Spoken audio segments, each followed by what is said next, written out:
I'm back with another video. So this video is basically on McKinsey 7S. So McKinsey 7S एक बहुत important topic है हमारे cost SCPM में SPOM Set B.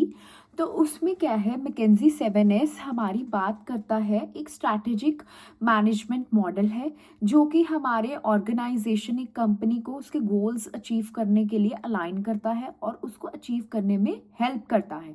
तो McKinsey 7S basically constellation of stars के model पे work करता है. लाइक कि 6 एलिमेंट्स हैं जो कि एक 7th एलिमेंट बीच में जो आपको एक डायग्राम में दिख रहा है उससे अलाइन हो. तो बेसिकली 6 एलिमेंट्स हमारे ऐसे अलाइन हो कि हमारी कंपनी के शेयर्ड वैल्यूज को वो प्रमोट करे. तो ये 6 एलिमेंट्स प्लस 7th एलिमेंट जो है इसमें इनको 2 तरीके से डिवाइडेड किया हुआ है. तो ये डिविडेशन होती है basically hard element and soft elements में. हार्ड एलिमेंट्स होते हैं हमारे कंपनी के strategy. First is strategy, second is structure and third is system. ये 3 एलिमेंट्स होते हैं जो हार्ड एलिमेंट्स होते हैं. तो ये hard elements basically easy to change and refine. ये इजी टू चेंज होते हैं और रिफाइन होते हैं. स्ट्रैटेजी बेसिकली हमारा क्या कोर्स ऑफ एक्शन है एक ऑर्गेनाइजेशन का. स्ट्रक्चर बेसिकली ऑर्गेनाइजेशन में कैसे हमारे डिसीजन मेकिंग पावर होती है और कैसे हमारा फ्लो, एक डिसीजन मेकिंग का कैसे फ्लो होता है. उसके बाद थर्ड सिस्टम की daily procedures, processes and routines क्या है. फिर नेक्स्ट एलिमेंट है हमारा सॉफ्ट एलिमेंट्स. उसमें 4 चीज़ें आती हैं. जो 4 चीज़ें हैं वो है shared values, skills, staff, style. तो हमारी शेयर्ड वैल्यूज, स्किल, स्टाफ और स्टाइल, ये 4 एलिमेंट्स हैं जो हमारे सॉफ्ट एलिमेंट्स में आते हैं. ये डिफिकल्ट होते हैं चेंज करने के लिए क्योंकि ये लोगों द्वारा इन्फ्लुएंस होते हैं. तो लोगों को अडेप्ट करने में टाइम लगता है.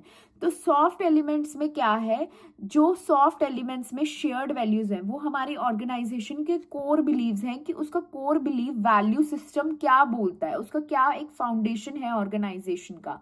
स्किल्स क्या है, स्किल्स मीन्स लोगों की क्या कैपेबिलिटीज है और कॉम्पिटेंसीज है. स्टाइल कि हमारा लीडरशिप अप्रोच क्या है, हम लोगों को इन्वॉल्व कर रहे हैं या वन अथॉरिटेटिव डिसीजन मेकिंग ही है.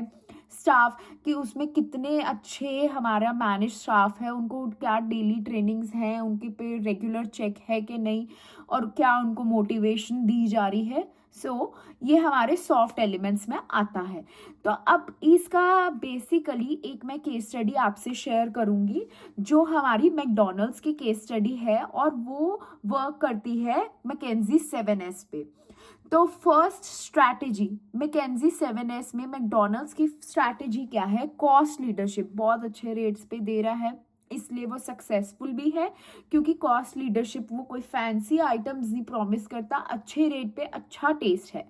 तो उसके बाद है स्ट्रक्चर. जो मैकडॉनल्ड्स है वो हमारा एक फ्लैट स्ट्रक्चर पर चल रहा है बिकॉज क्योंकि उसमें लोग ऐसे हैं कि हर एक आउटलेट मैनेजर ही उसको संभालेगा. तो डिफरेंट आउटलेट्स का वही मैनेजर उसको संभालेगा. सिस्टम क्या है, जो मैकडॉनल्ड्स है वो एक बहुत अच्छी efficient sales, marketing and operations करता है. तो वो कॉन्स्टेंटली उस सिस्टम को बेटर कर रहा है. तो उसके बाद शेयर्ड वैल्यूज में वो ये करते हैं कि इंक्लूजन हो, इंटेग्रिटी हो, कम्युनिटी हो एक मैकडॉनल्ड्स की, और एक फैमिली सिस्टम वो इनहेरेंट करता है. स्किल्स क्या है, मैकडॉनल्ड्स में लोगों को एक्चुअल में पहले ट्रेनिंग वगैरह देते हैं तभी इतनी फास्ट डिलीवरीज और इतनी फास्ट सर्विस तभी पॉसिबल है. स्टाइल क्या है, एक पार्टिसिपेटिव लीडरशिप स्टाइल है जिसमें सीनियर्स इंगेज होते हैं एम्प्लॉयज़ के साथ और अच्छे से उनसे फीडबैक लेते हैं एक्सेट्रा एक्सेट्रा. तो स्टाफ में क्या है कि हमारे जो मैकडॉनल्ड्स है 2 लाख प्लस पीपल को एम्प्लॉय करता है. तो उसमें बेसिकली अब यही चीज़ें हैं कि स्टाफ को बहुत अच्छे से उन्होंने ट्रेन किया हुआ है ताकि वो इतनी क्विक डिलीवरी एंड सर्विस दे सके. तो this was all about McKinsey 7S in 5 minutes. Thank you so much.